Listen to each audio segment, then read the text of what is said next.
been a long time since we've had an episode of the Pittsburgh Sports Castle Podcast because I'm now coming at you live from Ocala, Florida. I moved away from Steeler country, but I'm also still in Steeler country because there are so many Steeler fans here in Central Florida. But it's good to be back. I'm Rachael. I'm the host. We have a very special guest. He's been here before. He's newly married. Congratulations, Mike Asti. Thank you. Congratulations. The pictures were lovely. The honeymoon looked like a lot of fun. Yeah. And I was very jealous of the beach and margarita pictures. Yeah, there was some beaches, some margaritas. There was some UTV riding all over Aruba. So that was awesome. There was some snorkeling, a lot of relaxation, a lot of great food. It's really the perfect island. It's the friendliest place on earth, as they say. It was just awesome. It's not as awesome to not be there any longer, but I can't complain about the wedding or the honeymoon. And now back to the real world. But yeah. Now I got a question because you said snorkeling and I swear there's context. Did you lose your wedding ring when you snorkeled? No. I actually, Good for you. We both did not bring our real rings to the honeymoon at all. So we both had these, my wife ordered these rubberish rings. Or like the halo ones? Yeah, like I guess, yeah, like they're nothing. It's just basically just have some signification on your finger. But we didn't bring, her ring, I was happy that she didn't bring either the engagement ring or the wedding ring, because obviously they're worth a lot more than mine. But we didn't bring any of our rings. So they stayed home just in case something happened with the traveling or the hotel. Or we were in an all-inclusive resort or just anywhere with snorkeling adventures. So there was no ring issues. Didn't lose my phone either with UTV riding or snorkeling or anything like that. So nobody lost their phone. We didn't bring the rings. Nothing was really lost in general. There was a bit of an asinine story based on UTV riding because somebody who was in the car in front of us actually ended up flying out of the UTV. So it was actually a horrible story. Yeah, the seat came loose. She may or may not have had her seatbelt on, but it was a horrible experience. So I'm actually standing on the side of the road in Aruba trying to help out the scenario with my t-shirt over this woman to keep the heat away from her, because there were some injuries, to say the least. But she's fine now from what I hear. So it did end up on a decent note. Nothing too crazy occurred there in terms of her injuries, but that was awful to see and be right behind that. But it was a lot of fun to do UTV riding all over the island, to be able to jump off cliffs and ride all over rocky environment. I will say I hogged the driving. We were switching off, and then my wife said, well, if you're really enjoying yourself, you can keep on driving. I was like, well, I'm really enjoying myself, so I'm going to keep on driving. So thank you. But we also went snorkeling and got to see a shipwreck, so a pirate shipwreck. That was really, really cool. And then it's just laying on the beach and being in the Caribbean Sea. So not just the ocean. Vibing. Sea, just vibing out. Yeah. Just enjoying yourself and relaxing and going to different restaurants and eating seemingly every hour or so, because we were in a resort. We also went around the island as well and got to explore. So there you go. No complaints for the wedding. No complaints for the honeymoon. The wedding was one of the hottest days of the year, actually, in Pittsburgh in early June. So there's actually one picture we're just looking through. She's creating our wedding album now.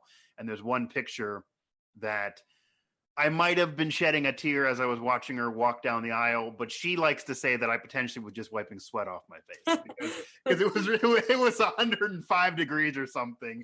My best man's in a picture where he looks like his eyes are closed because maybe he was passing out from the heat, but that all went well without a hitch. But a good time. Yeah, that was a good time. So I have no complaints there. And then, unfortunately, as we're speaking, that's now all in the past, and it is back in full swing of being really, really busy just in general, but now even busier because we're getting towards Steelers season, of course. Sure. We're going to get into that here during the show, but just coming off of the Hall of Fame weekend and covering that in Canton, Ohio. So it's been busy since, but it's obviously a great summer overall. I hear you. I know a little thing or two about busy, moving 16 hours away, starting a sure. new job. It's been it's been crazy. No weddings, no nothing like that. But I feel like I'm married to my job, and I'm very fortunate that I've been there a too. good job. Yeah. Yeah, I'm very fortunate that after all these years, I finally figured out what I wanted to do. And yeah, I mean, That's I'm working awesome. for the church. God brought me here for a reason. That's awesome. Yeah, absolutely. But it is great to catch up with you. Yeah. And of course, congratulations. It's a huge milestone. But yeah, we're like you said, we're getting back to business. We're getting back to being busy. Yeah. And I regrettably did stay up for all of the Steelers game, for the Hall of Fame game. And I only say regrettably because the next morning and having to go to work was and doing a retreat up at the high school, meeting all these excited teenagers was a little rough. But and the pastor was from Baltimore, so that's interesting. Yeah, that's interesting. So it was a good experience there. But so the Hall of Fame game, you went for that, and the enshrinement, I guess, just kind of going in order to start with the Hall of Fame game. The Steelers won, so starting off the season with the second wave, the third wave, the fourth wave, just kind of getting rookies looked at, making those decisions. Obviously Big Ben didn't play. Everybody kind of knew he wasn't going to play. Mason Rudolph gets the start. Just kind of give us your takeaway from being in Canton for that. Well, from the game itself, the Steelers won. Wins and losses really don't matter in the preseason, so I don't know what to take from there. Mason Rudolph did start, and he's in that quarterback battle for QB2 and maybe the future of the franchise after Ben with Dwayne Haskins, who they brought in.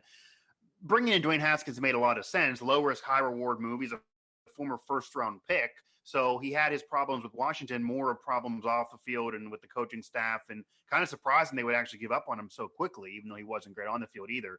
Steelers bring him in. It makes sense to do so because they weren't going to do anything splashier. So they bring him in, low risk, high reward. And him and Mason have been battling it out, whether they will admit that or not, for the backup spot. Mason looked better last year than the year before. He certainly entered this competition with the edge, whether fans like that or not, because seemingly fans have clearly moved over to the Haskins camp without even really seeing him yet on the field. And from the game itself, from the Hall of Fame game, Mason Rudolph looked kind of like he normally does. He looked serviceable. He didn't look great. He had the best pass of the game with a deep ball, 45-yarder to Claypool, but he also missed a couple. He missed James Washington, which was interesting because that then sent course for James Washington to request to be traded, and then he's now got hurt and he wants to be utilized more, and they're actually friends from college, so it was ironic that he would kind of throw him a bad ball there. And Haskins came in and he also kind of shied away from some deep passes and kind of played mediocre as well. So there was nothing from the game to say that either one kind of emerged as the guy. For me, Rudolph looked a little better, but again, there's probably a ceiling for Rudolph overall. I don't think he's somebody that you would give the keys to the Cadillac to. I don't know if that's Haskins either, though. We haven't really seen enough of Haskins to be able to say that, no matter what people want to say. So you get out of that game with neither one of them really emerging as the guy or really impressing too much. Najee Harris, the rookie sensational running back, didn't get to set the world on fire in terms of yardage, but looked good when in there. He got some touches certainly in the early goings of that game. The receiving corps has looked good in camp. It looked good in that game. Deontay Johnson in particular, he's worked on his hands. I think he could really be a number one in this league. He has all the makings of it if he can work on his hands. Seems like he's done that in camp. He's looked really good. Then defensively, they look good in the Hall of Fame game, but they also played against the Cowboys without their normal starters. So Dak Prescott didn't play. Zeke Elliott didn't get much. They're playing against backups for the Cowboys. Blaine Gabbert didn't look good. It's a Cowboys team that without Prescott, their offense isn't really going to go anywhere, with the exception of Zeke Elliott, maybe ground and pound for them. So it's hard to gauge how things are going to go from a preseason game. Like the Steelers have still young players they're going to rely on defensively, even though there's some veterans still there. You don't know what they're going to do against good teams in the regular season as the season progresses based off one preseason game against a mediocre team with a backup quarterback who wasn't able to do anything. So the Steelers won it 16-3, but I don't think that is indicative of too much. It'll be interesting as we move forward with Mason Rudolph getting the start again with the upcoming preseason game, and if Haskins will snag one, how much time Ben will see since it's a new offense with Matt Canada's system, and that being so different than what Ben's dealt with in years past, if he'll get more time than normal and more time than just the last preseason game and mop-up duty, but that's probably what we're going to end up seeing. I don't think he wants to do more. We haven't seen much more in camp. And then the Steelers actually are semi-fortunate because with all these quarterback battles and everything going on and evaluating different players and having some young pieces they're going to rely on, it seemed like Mike Tomlin kind of likes, and it makes sense to have that 5th preseason game. So you have the Hall of Fame game. They're still going to have the 4 preseason games after that, like every other team would have, and it gives them more time to evaluate what's going on. So it'll remain to be seen who starts, if Haskins gets to start, and how that goes.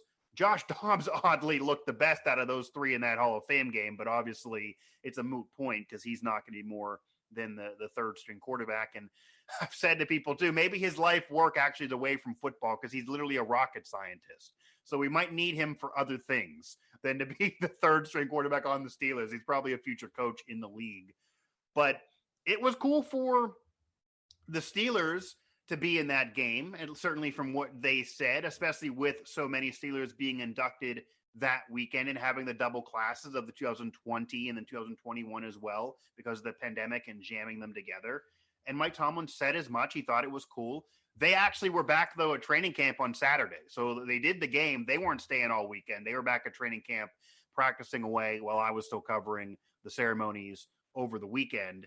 And going to the ceremonies, obviously the Hall of Fame is a really cool experience just to experience it in general. I've been to Hall of Fame inductions as a fan, but to be able to cover one, that was really, really cool and special, especially an historic one with 2 classes and that many going in. It did create a lot of work for me. And anytime I met any colleagues around there, it's, who are you covering? What team are you covering? Oh, Packers. Oh, I just have Charles Woodson to worry about. You. Oh, I have the Steelers. Oh man, you must have everyone almost. It seemed like, I mean, there was a lot of Steelers, and that doesn't even include with 3 on Saturday and then Faneca on Sunday. And that doesn't even include Bill Nunn, who has passed away, but he was also going in, even though he obviously didn't have a speech. So it's first class all the way down there in Canton, the Pro Football Hall of Fame. I can't say enough about from the interns all the way up to the Hall of Fame president, David Baker.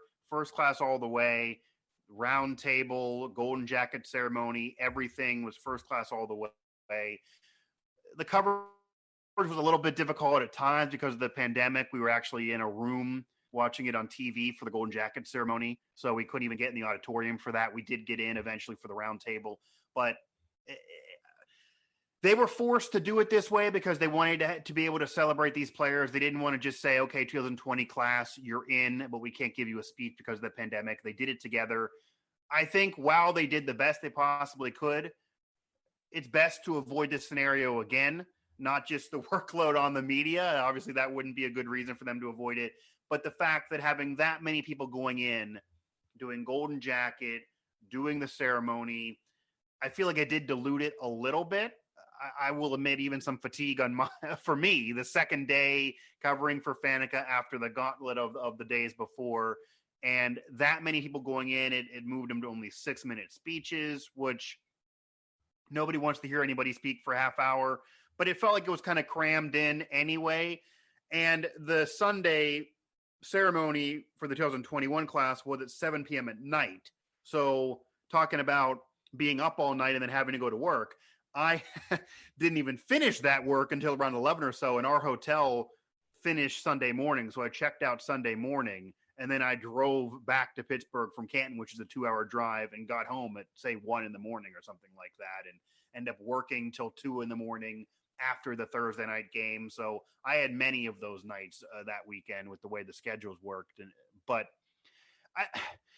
it was great that they got it all in and then they're done with it, and it was cool and it was really historic, but I don't think that it's best case scenario to have that many going in one weekend because it does feel crammed. It does create fatigue. It is certainly a lot of Steelers, makes it a lot of work for even Steeler fans. A lot of the fans weren't there the second night. It was 1,000 less people in the stadium for the 2021 class. that kind of sucks. That was actually the class going in this year. So that's the premier class, even though they actually had more people for the year earlier class the day before. And then they did a weird, I don't know if you watched it, they did a kind of a weird lineup where everybody knows Peyton Manning and he's kind of the premier guy. I mean, casual fans know him just from commercials, and he's hosting the College Bowl now trivia show that I sometimes watch. He was in the middle.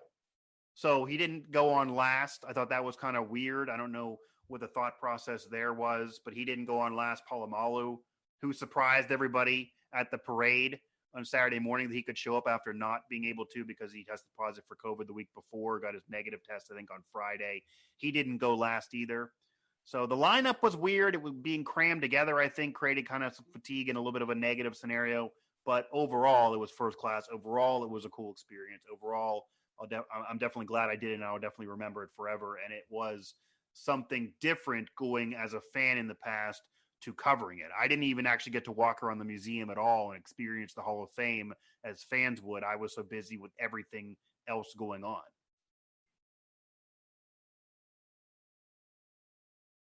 I'm muted. Okay, there we go. Yeah.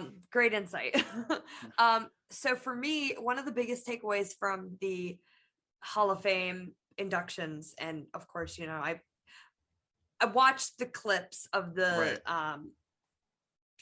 of the speeches because I was working MLS. That's just the world I live in. Sure. But so for me, as someone who is a person of color, representation is huge for me. Yeah. I'm Middle Eastern, Okay. so it's huge. And Polamalu had me, and like I don't cry. That was a great speech. I don't like cry. I mean, I cried on FaceTime with my mom the other day because I missed her. But like sports and stuff don't really. Yeah. I mean, like the U.S. women's national team winning the World Cup in 2015. That was the last time I cried about sports. Okay. And that could make sense too. I lied. I cried when Russia beat Spain on penalty kicks in 2018. Anyway. All right. Since then, it's still 3 years ago. Since then, still 3 years ago. I haven't cried, but like I was just like, oh my gosh, I was in tears. He was amazing. Yeah. I mean, Bill Cowher was amazing too. I listened to Faneca. I'm blanking on the fourth person from the Steelers. Is Faneca? Oh, Donnie Shell. Donnie Shell. Yeah. I don't remember if I watched his. I did watch his. But just Troy Polamalu, like he's such a genuine guy. Everybody, I feel like anybody in Pittsburgh who has come across him has nothing but a positive story about this guy because he's just like, and when he was like, yeah, that's what it means to be a Pittsburgh Steeler, I was like, hell yeah, man, I feel it. Like he's like talking and really, about I don't being a Yinzer. I don't think we've heard that much from him over the years either. No, I mean, he's a nice guy, but he's very soft spoken. I can't think keeps of one to time. himself. Yeah, he really does, and he doesn't give you 20 minutes to ever go on and on about what his real thoughts are. That really never occurred during his career. Nobody got that type of interview with him. So that was cool for him to open up. And he also was by far the most popular Hall of Famer that weekend. This is not even just with Steeler fans, because he did show up as kind of a bit of a surprise. Now, the news, as everything always does, leaked the night before that he was going to eventually be in the ceremony. He had tested negative. But even people that were in that know, like myself, we weren't aware that he was going to be at the parade. So he all of a sudden shows up on the parade on a Jeep waving right behind Alan Faneca and his crazy float that you should look at pictures of. So that was special probably for him. And he got to do the Golden Jacket part of it on stage at Tom Benson Stadium before the Hall of Fame ceremony would get underway, because he actually missed that the night before, which is also part of getting inducted. So that was cool for him. That caused some extra work for me though, because they didn't tell anybody they were going to do that. So that was a surprise. And as I'm hearing the president say, we're going to have another Golden Jacket ceremony right here, I'm thinking, oh, I mean, oh no. All the Packers guys looked at you and were like, tough, dude. Yeah, well, it was like, oh no, because now I gotta write an article about this. Like now Polamalu is getting his Golden Jacket and how weird that was and how that's unique, and that's historic, because everything was unique and historic that happened over the weekend, quite frankly, it appeared. So that's a whole other thing to cover. So that was a surprise. It caused a little bit more work for us, but it was cool for him. It was a quick photo op. I had to tell my photographer, like, you got to get this real fast. He was barely up there. that he'd kind of try to rush things along. Again, they had so many people to induct, they were just rushing things along. But Polamalu's speech was awesome. One other speech I'd recommend for anybody who's not watched it yet, and it's not a Steeler, but Edgerrin James. I don't know if you saw any clips of his speech. I think he might have honestly had the best speech of anybody, including Polamalu. It was a quality speech, and he really had a great message overall, which anybody can take in with "Don't judge a book by its cover." And he, another minority going in, there certainly were a representation of really every different kind of walk of life that would go into the Hall of Fame, from Edgerrin James to Polamalu all the way to Jimmy Johnson, who is as white as it can be with his old man hair. So, I mean, you had everybody, but his speech of gold from gold teeth to a golden jacket, and I'm inmate number 330 something. Just, he's a African-American with dreadlocks. So there's a stereotype that he felt through his life of what people expected him to be like, especially as a football player from kind of an inner city community. And he's not like that at all. He wasn't like that at all. He's a very intelligent, soft-spoken guy, never got in trouble ever, but that's just how he vibes. It's just how he wants to look. His bust had dreadlocks, like Polamalu's bust had that long flowing hair that was really cool. But Edgerrin, and he wore the lei. He did wear the lei, yeah. And I wasn't expecting Edgerrin James to be able to deliver a speech like that. I knew that he wasn't the image that many maybe thought he was. I knew that he was certainly an intelligent guy who lives life the right way, but I don't think I would have predicted him on the bingo card to deliver an historic speech that people really should soak in for forever. But that's what it was. And yeah, Bill Cowher showed up to the round table in shorts. So that's not the Hall of Fame ceremony, but he was at the round table in shorts, saying that they apparently told him to dress comfortable, and that's what he thought it was. And Polamalu made the joke that this is what it looks like when somebody really made it. So everyone else had suits on. He did show up in shorts.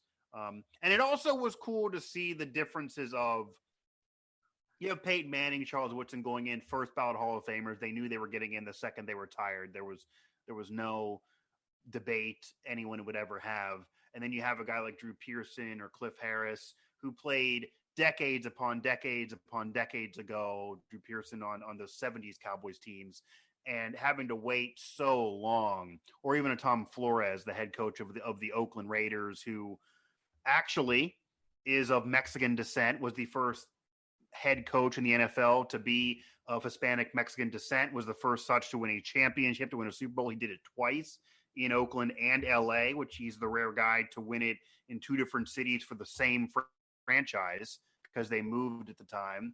And he had to wait and wait and wait. With his resume, he shouldn't have had to wait. It's probably because he was a Raider.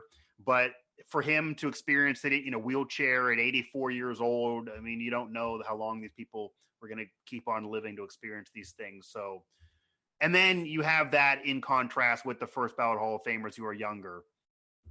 That was unique as well, and that was kind of cool too. Yeah, and I mean, that's representation in itself too. I mean, right, not just from a cultural point of view, but like, I mean, those are guys that like my dad grew up watching. You know, it's he was talking like, oh my gosh, like all these players that I grew up and all these coaches that I grew up watching, like they're finally in. And and it is kind of cool to see that blend between the modern of Peyton Manning, Charles Woodson, and then these older, more veteran guys, if you will. So yeah, that's cool. I'm glad you got worked, but you got to soak it all in. So that was pretty awesome. So what an experience. I know my dad was like, you couldn't have moved a couple months later. Like we were going to go together. I was like, sorry, dude. that might have been worth it to you and move later. But yeah, I mean, it's only a couple hours from Pittsburgh. So you had a large Steeler contingent. Oh my, yes. You normally would get that anyway, probably, since it's so close. And you do have a lot of Steeler fans in Canton anyway, because that's kind of in the middle between Cleveland and Pittsburgh. So there's fans on both sides of the aisle there. But with that many Steelers going in, it was heavy Steelers. They're playing in the Hall of Fame game. It was heavy Steelers. So the Steeler fans were definitely out there in full force. Terrible towels were definitely waving. But there definitely were some Cleveland fans as well. There were fans from all different teams. And it was also interesting to see kind of fans and kind of looking on at fans kind of put all that aside and be able to have Cleveland fans appreciate the Steelers getting in, etc. So that was kind of a unique experience as well. That was kind of cool as well. But yeah, I'd love to do it again. It was definitely an experience. I think I'd love to do it again when there's not that many players from the team that I'm covering going in, so that it's a little bit of an experience of work, but also being able to kind of soak it in. I felt like I never had any break, but it's I don't know if it's ever going to happen again. That was the most players or coaches or figures to be inducted together in one weekend since the inaugural class, I believe, because they had to jumble two classes together because of the pandemic. And the 2020 class that was delayed, they didn't have a ceremony last year, was a centennial class, 100 years of the NFL. So that was an important class. And then, of course, 2021 with Manning and Woodson, Calvin Johnson, even, who retired a little earlier than some would have liked, but still was a revolutionary receiver going in. That's an important class. Peyton Manning's speech was funny. He made a joke that because they're timed and they're trying to fit everything in, that by the time Tom Brady ever gets inducted, since he's still playing, that they're going to just have the Hall of Famers post their speeches on Instagram. And Tom Brady got a big boo from everybody in the stadium there. That was kind of special as well. He was front row to watch Peyton get inducted. And Peyton entered the league a little bit before Brady, but their careers kind of were always intertwined. I mean, they were the two top quarterbacks of the era. They were two teams, no matter whether Peyton was on the Broncos or Colts and Brady on the Patriots and then the Buccaneers, always going against each other and always vying for a chance at a championship, both in the same conference for so many, many years, and two important figures to the game. So for Brady to be there to watch Peyton, that was kind of a special thing as well, because while you have players like that have intertwined in sports history before with Larry Bird and Magic Johnson, etc., you don't have the other sitting front row watching the other one get inducted in the Hall of Fame normally. So that was kind of a unique thing for Brady to be there. I thought that was actually cool. There were rumors he was going to be, but we weren't sure until we saw him sitting there. But yeah, that's an experience that I certainly can't complain that I was a part of, for sure. I like the part in Bill Cowher's speech where he mentioned Cleveland and everyone was booing, and he was like, "No, don't boo them. I have two daughters who were born there." So that was funny. That cracked me up.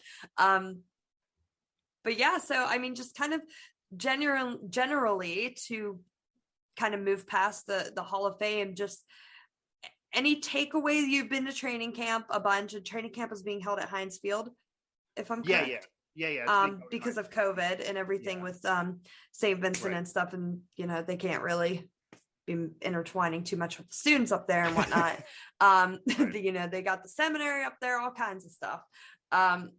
So I guess, what are some of your biggest takeaways from training camp to kind of like for a storyline for the season? Like, what do you think is? Yeah, well, there are several. Honestly, I would say the overlying theme of this training camp is it's the most important training camp the Steelers have had in over a decade. And this is a very important training camp to the future of the franchise. Normally, training camp and the preseason, I'm sure, is boring for fans. And if you're not covering it, I could understand maybe it being boring. I probably wouldn't go to it as often, certainly, if at all, if I wasn't covering it. So this year, though, is a little bit different. You have the quarterback battle, the backup QB battle that I already touched on with Mason Rudolph and Dwayne Haskins. And not only who becomes the backup, but if either one of them ends up emerging and is good enough to potentially give any confidence they can be the guy after Ben. Najee Harris is a rookie. How much will he see preseason action? Saw some in the Hall of Fame game. Will he see that much more? Do you want to treat him with kid gloves to take care of him? Or do you want to see more because he's a rookie, but he's looked to be a beast so far, looked to be as good as advertised? The offensive line looks to be the major question mark. That's one theme to be negative. That's the offensive line has looked awful, really, all the way through camp. In the Hall of Fame game, they looked mediocre. And when I was doing a post-game show, the guy I had on was saying how the offensive line looking average was one of his positives from the game. That shows you how bad they've been.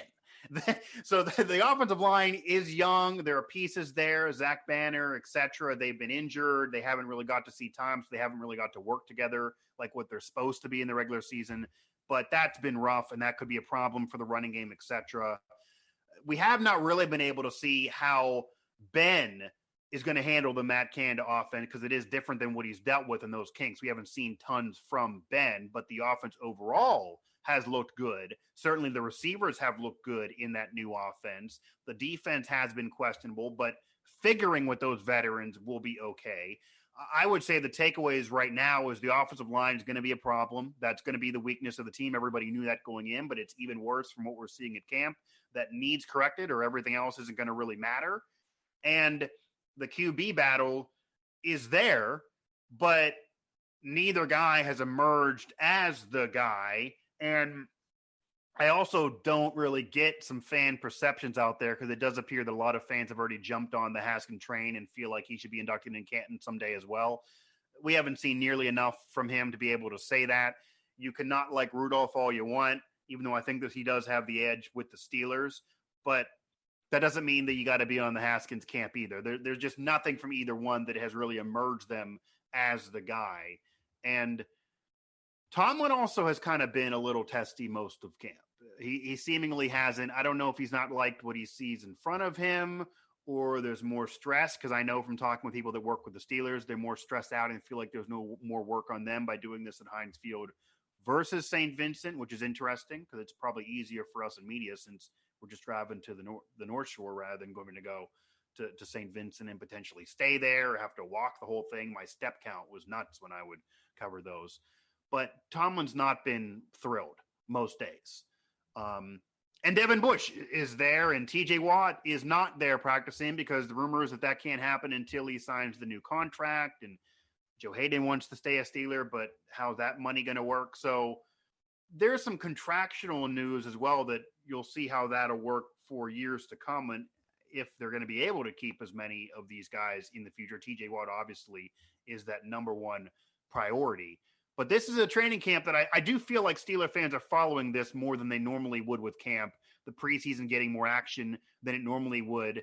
And it does provide some interesting, intriguing storylines that you normally wouldn't get. Certainly when you have a quarterback battle, even if it's a backup quarterback battle. But one note that I did find interesting that I guess I shouldn't have been surprised at all because it is the NFL. The Hall of Fame game, which is a preseason game. The game does not count. And it wasn't a good game either. We're talking 16-3. Neither offense exploded. And most of the Steeler points weren't until the end.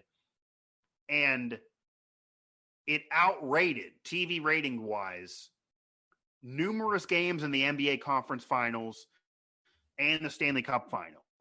So, of course, Stanley Cup Final, the NHL is a bit of a niche sport, even though I love it. So I'm not surprised there. It's NFL versus NHL, even though it's preseason. But the NBA is number 2 to the NFL in terms of major sports, in terms of media coverage nationally, in terms of ratings. They're right there. The NBA is a year-round major outlet story. So it gets ratings. And the conference finals, which were good this year, to lose to a preseason game, I mean, that sets a standard the NFL can pretty much get away with anything. That really is telling. And maybe it's just we wanted football after all that time.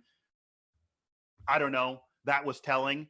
And I just thought of this now, but the other piece of history that I guess I got to be a part of is that was the first major sporting event with that many people in a stadium during the pandemic as well. Because you're looking at 18,000 for Saturday's ceremony, 17K for Sunday's ceremony, and well over 20 for the game of the Hall of Fame game at that stadium. And that kind of felt surreal, but that's a big deal after stadiums with only 5,000 people or allowing 25% in during hockey season, etc. at times. And who knows? Could be going back to that. You never know. Could be going backwards. So yeah, got that in. Hopefully not. Hopefully not. But you were able to see crowds of people again, which is like, oh my gosh. Yeah. Yeah. No, that was all good stuff. I didn't know too much. I admitted to you before we got onto the show, I don't know too much about the defense and like the offensive ramblings going on, Right. because it's soccer season. That's where my mind is. That's a version of football. Yeah. Go Riverhounds. But no, it's all that stuff you mentioned was good. I think I'm most interested in seeing how Zach Banner does come back. Yeah. Because an ACL is a yikes injury, no matter who you are. But being a big lineman, I'm certainly curious about how that's gonna go. I've seen ACLs are a very common thing in soccer, so I've seen lots of them. I mean, I tore my ACL. It did? Sucks. Okay. Yeah, Wow. I tore my ACL, and then the next year I tore my Achilles. So wow. Bada bing, bada boom. Not many can say that. That's a back-to-back That's why whammy I'm not there. in the NWSL, Mike. Okay. Or on the like Russian national team or something, because I wasn't making the US. But do you have just any final thoughts you want to add from whether it was Canton? You feel free to plug yourself, your outlets, all that fun stuff, because you graciously are joining the podcast after not doing a show for like 2 months, but You hadn't done a show at all? Was I your last show before? No, I don't think so. I did one. I know I did a couple. I did some with some Pitt women's soccer players, Kate McKay, Catherine Robinson. There was another one. I can't remember who. I'm trying to get Randy to do a show with me because he is just, I love Randy Waldrum so much. Oh my gosh. He's great. He's already, when the Pitt schedule came out, he messaged me and was like, we're going to be in Tallahassee on this day. Hope you can come up. I was like, Randy, it's a Thursday night, but I'll try. But there was a couple, but I mean, it's been a while, with the move, getting everything settled there and, getting settled here. I've only been here for 3 weeks. So, well, it looks like you looks like you decorated a little bit. Yeah, I got my fake greens. I like the fake greens. I like the flag, or not the flag. I like the map behind you and the flag. No, the flag's here. The flag's there. And then you have the map poster behind you. Oh yeah. I got tons of them. I like that as well. So that's awesome. So you've decorated more than I probably would have decorated after moving. Oh my gosh, I was unpacked in like 2 days. Yeah, see, I can't pull that off. I just drank a ton of coffee and just went to town.